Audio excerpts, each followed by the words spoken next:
Let's predict some conference championship games this Saturday. Michigan versus Iowa. This one is a late game. It's 8 o'clock on Fox. These are Eastern times, by the way. At no point was Michigan surprised to beat Ohio State Saturday. And here's why that's important, because the obvious theme in this game could be letdown.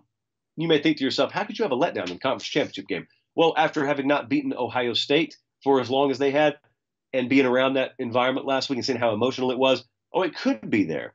I'm totally inverse, though. I'm totally on the opposite side. It would be that way if they were shocked to win the game. They weren't. The fans may have been to a certain extent. This wasn't at all. They acted like they expected to win. Afterwards, they acted like they got something that they had expected to get. I think that's part of a process for them. And I think you get their best version. Now, listen, the best version of them could still lose to Iowa if things were to fall just right for Iowa. But this is where the four-quarter concept comes in. Because mark my words, this is very likely to be a game that is close throughout the first half. And if you just expect some blowout, you may get a little nervous, but that's why they play 4 quarters, not a 30-minute game. It's a 60-minute game. And so over the course of 60 minutes, I still think Michigan is going to end up body blowing and body blowing and body blowing Iowa eventually out of this thing. And I think it may take a little more than 30 minutes to do it, but I think they will. And I also, it's a different style when you're playing Iowa, because you could very well look at this as Michigan and say, what do we need? 20, 24 points? Something like that literally could do it. Our model thinks they're going to get 31, somewhere in that neighborhood. So if they do, obviously Michigan has won this thing. We are going to take Michigan to win, and I take Michigan to cover too. I actually think in the second half, they are going to put a very emphatic cap on this season. And you're going to look back and you're going to say, wow, had they not gotten beaten by Michigan State, we'd be talking about them like we're talking about Georgia. Even having said that, they're a lot for the playoff, obviously, with a win. What about the Big 12 championship game? This is a noon Eastern time kickoff. This is on ABC. Oklahoma State. In fact, let me move my screen around to make sure nothing's changed. So Oklahoma State is anywhere from a 5.5 to a 6.5 point favorite, depending on where you look. We've already gotten on Baylor in this game, so you know where I am as it relates to the point spread. Gary Bohannon, quarterback for Baylor, still very questionable. You know my proclivity for loving to bet backup quarterbacks.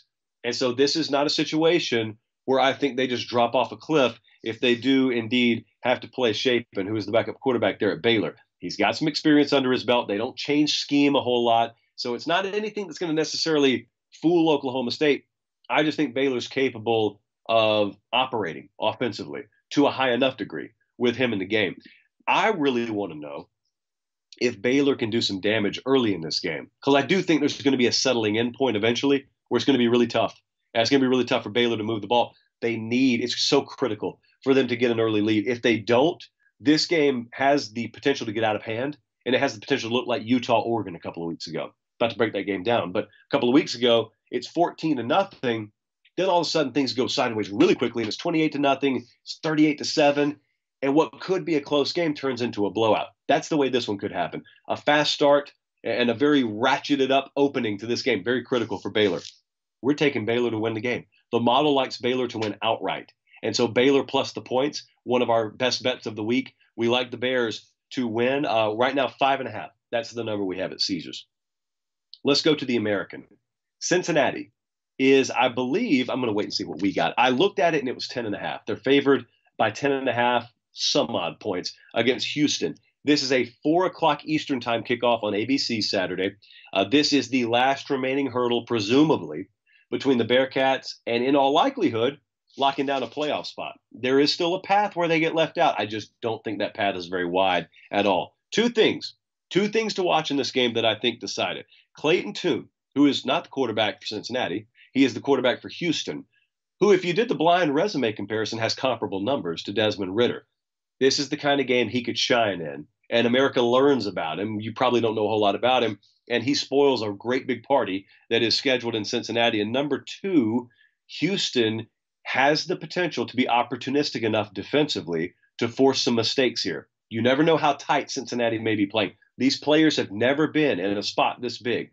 That bowl game last year against Georgia is not as big as this game. There is a playoff spot, a conference championship, and a playoff spot on the line. You get those two things taken care of or neutralized, Cincinnati rolls here. I think they win the game. I don't think they roll. So I'm taking Houston to cover, taking Cincinnati to win. I think there may be a path in the fourth quarter for Houston. I do think Cincinnati is a little too good. What about the Pac-12? Pac-12 championship games on a Friday night. This one's in Las Vegas. It's 8 o'clock Eastern time, I think 5 o'clock local time, obviously, on ABC, 38-7. Here's the basic question. You can dumb it down. You can drool all over your textbook as you ask it. How do you turn 38-7 just 2 weeks ago into a win 2 weeks later? Well, the answer is you start over clean at zeros, and then you don't allow the same kind of start to happen. You don't have disastrous special teams performances like Oregon did, to be clear, a couple of weeks ago in Salt Lake City. You don't lose control of the game going into the half and give up 14 more points. You can't have that kind of stuff happen. If Oregon, I'm going to say it the same way I said a second ago about Baylor, if they can dent the scoreboard early, you never know what that's worth.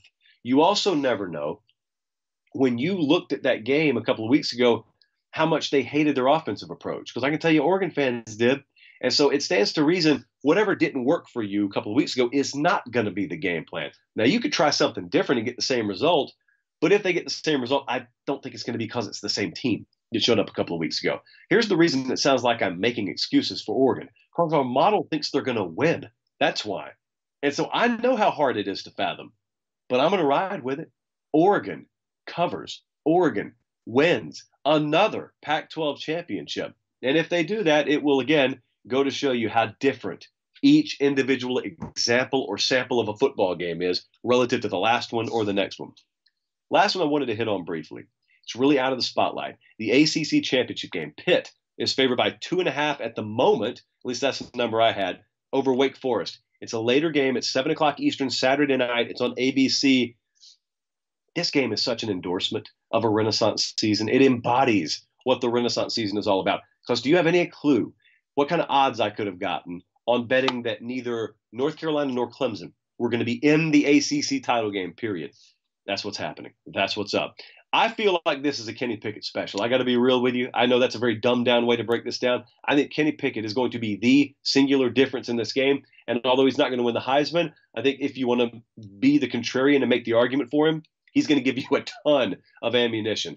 I want to warn you, Kenny Pickett could put up some Xbox numbers Saturday night in Charlotte, North Carolina. And I think he's going to do it for Pitt en route to a win over Wake Forest. I'm going to take Pitt to win, and I will take Pitt to cover. Those are our conference championship Saturday and Friday predictions, obviously to go along with the SEC championship prediction of Georgia winning and covering against Alabama.